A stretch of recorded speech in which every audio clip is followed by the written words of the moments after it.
E poi nasce il lazzaretto nuovo nell'isola della Vigna Murada. Questo non serve per gli ammalati, il lazzaretto nuovo, ma per le merci che arrivano da luoghi sospetti e per i malati sospetti.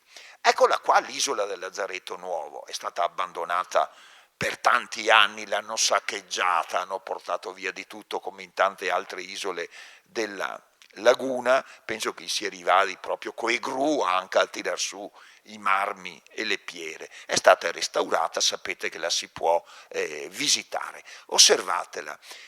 L'isola, questo è il Teson Grande, che è un magazzino in realtà, ma i sospetti malati dove stavano? No, l'isola era per le merci. I sospetti malati vedevo raccontare cose che succedevano. Allora, se una morte era sospetta c'era l'obbligo della denuncia immediata da parte del medico, da parte del piovan, perché la parrocchia era importante nella gestione della vita sociale e quindi delle malattie. Se la peste veniva accertata, nella casa dell'appestato la casa veniva messa in quarantena, svuotata e fumigata, cioè la disinfettavano con zolfo, mirra, pece e dopo una man de calzina. Gli ammalati subito in lazzaretto vecchio, che era l'anticamera della morte.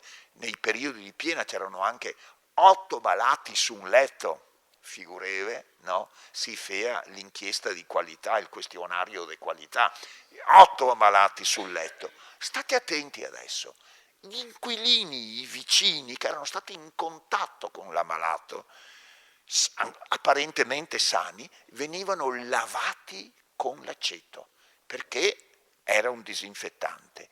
I loro vestiti bruciati e a spese dello Stato venivano vestiti con abiti nuovi.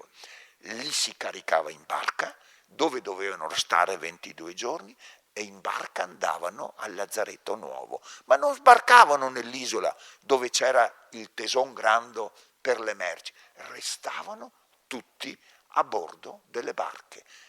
Erano il popolo delle barche, migliaia e migliaia di persone in barca, tutte ormeggiate intorno all'isola del lazzaretto nuovo. Se a bordo avevano persino la barca della messa che portava la comunione.